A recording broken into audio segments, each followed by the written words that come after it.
இப்போ வெளிநாட்டில போயிட்டு நம்ம கஷ்டப்பட்டு சம்பாதிக்கிறோங்க ஐயா. அங்க எவ்வளோ பிரச்சனை இருக்குது தெரியுமா? ரூம்மேட்டும் சரி, வேற எது இருக்கும் வேலை செய்ற இடத்துலயும் சரி, எல்லாம் எவ்வளோ பிரச்சனைங்க.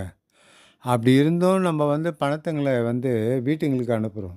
வீட்டுக்கு நம்ம மனைவி பேர்ல சொத்து வாங்குறது, பிள்ளைங்க பேர்ல சொத்து வாங்குறதெல்லாம் அதெல்லாம் வாங்கக்கூடாது. ஏன் வாங்கக்கூடாதுன்னா, அவங்க கடைசி காலத்தில நம்ம குடுத்துக்கினா போது. நம்ம இல்லன்னா நம்ம அவங்களாண்ட எதிர்பார்க்கணும். இப்ப பையனுக்கு கல்யாணம் ஆயிடும். அவன் அவன் பேர்ல சொத்து நம்ம எழுதி வச்சிருந்தோம்னு வச்சுக்க, அவன் மனைவி விட மாட்டாங்க. அவங்க சைட்ல மனைவி சைட்ல இருக்கிறவங்க விட மாட்டாங்க. இதெல்லாம் ஒரு அனுபவம் தான். என்னுடைய நண்பருக்கு நடந்த ஒரு அனுபவத்த சொல்றேன். மனைவி பேர்ல சொத்து எழுதணும்னா, அவங்கள கேட்கணும் இது பண்ணணும்னு வச்சுக்க, அவங்க என்ன பண்ணுவாங்க தெரியுமா? "அ பையன கேளு" அப்படின்னு சொல்லுவாங்க. ஏன்னா பாசம் அங்க தான் போவும். ஒரு குறிப்பிட்ட ஏஜ் வரைக்கும் நம்மள வீட்ல நம்ம பேச்ச யாரும் கேட்க மாட்டாங்க. ஒரு நம்ம நம்ம அது இது சொத்து இருந்துச்சுன்னு வச்சுக்கயேன், யாரும் கேட்பாங்க, கொள்ளுவாங்க. அதனால இது சொத்து பத்தி நம்ம பயப்பட தேவையில்ல. நம்ம இருக்கிற காலத்தில ஒரு 300 வருஷத்துக்கு பிறகு நம்ம இறந்துட்டா கூட, நம்ப நம்ம இருந்துட்டா கூட நம்ம சொத்து வந்து நம்ம பிள்ளைங்கள் பேர்லயும், மனைவி பேர்லயும் போயிடும். சொ சொத்து வந்து இப்ப பிள்ளைங்க பேர்ல எழுதிட்டு, அப்புறமா அதுங்க குடுப்பாங்களா? அதுங்களாண்ட கையேந்துற மாரியும், அவங்களாண்ட நம்ம நம்ம வந்து குடுத்து தான் பழக்கம். அவங்களாண்ட எதிர்பார்த்துன்னு இருந்தோம்னு வச்சுக்கங்க, அது நல்லாவே இருக்காது. அப்போ வயசும் இருக்காது நம்மளுக்கு. அந்த வயசுல வந்து 1008 பிரச்சனைங்க இருக்கும். பசங்க எதனா சொல்லிட்டாலும் சரி, பசங்க ம ம மகனுடைய மனைவி எதனா சொல்லிட்டாலும் சரி, நம்ம ஒய்ஃபு அவ வந்து அகெயின்ஸ்டா தான் ஆயிடுவா.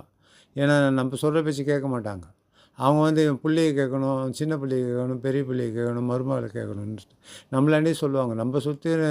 நம்ம சொத்து வாங்கி குடுத்ததே, நம்மளுக்கே இப்படி பண்றாங்க. இதுமாரி என்னுடைய ஃப்ரெண்ட் ஒருத்தர் அனுபவமா அவர் சொல்றாரு. அவர் சொல்லும்போது மனவேதனையா இருக்குது. இப்பலாம் வந்து பசங்க வந்து ஹால்ல எங்க இருக்காங்க? ஹால்லயே கூட மாட்றாங்க. எல்லாம் தனித்தனி ரூம்ல இருக்காங்க. 2வது எதனா பேசுனா கூட நேரடியா பேச மாட்றாங்க. ஃபோன் மூலியமாவே பேசுறாங்க. "இது நீ நீ என்ன சொல்லுப்பா, என்னப்பா, ஏதுப்பான்ட்டு."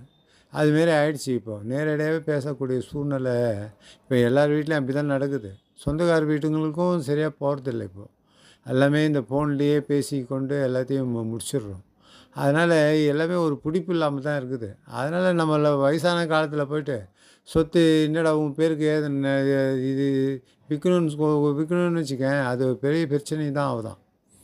நான் கையெழுத்து போட மாட்டேன். என் மனைவிய கேட்கணும், என் சொந்தக்காரங்கள கேட்கணும், அது கேட்கணும், இது மனைவியுடைய சொந்தக்காரங்கள கேட்கணும் அப்படின்னு. பொண்டாட்டி பேர் நம்ம பொண்டாட்டி தானே அப்படின்ட்டு அவ பேர்ல எழுதுனா, அவ என்ன சொல்லுவா, என் பெரிய பையனுக்கு கேட்கணும், சின்ன பையனுக்கு கேட்கணும்னு. நம்ம கஷ்டப்பட்டு வெளிநாட்டில சம்பாரிச்சு நம்ம அனுப்புறோம் பணத்த. இது இப்படியா போயின்னு இருக்குது. அதனால என்னுடைய நண்பர் வந்து அழுதுக்குன்னே சொல்றாரு.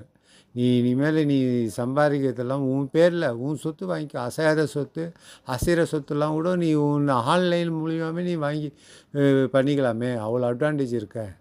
அதனால சொத்து எங்கேயும் நம்ம இறந்துட்டா என்ன பண்ணுறது? இப்போ பிள்ளைங்களுக்கு தெரியாம போயிடும், மனைவிக்கு தெரியாம போயிடும். அதெல்லாம் வந்து ஆன்லைன் இப்போ எல்லாமே இது வந்துருச்சு. இதெல்லாம் தாலுகா ஆஃபீஸ்லயும் சரி, வேறு ரூல்ஸு சட்டம் அதுமாரி வந்துருச்சு. அப்படியே பிள்ளைங்க பேர்லயும், மனைவி பேர்லயும் அப்படியே மாறிடும். அதனால இத பத்தி நம்ம சம்பாதிக்கிறது வந்து நம்ம பேர்லயே இருக்கட்டும் எல்லாம் சொத்தும். பயப்படக்கூடாது.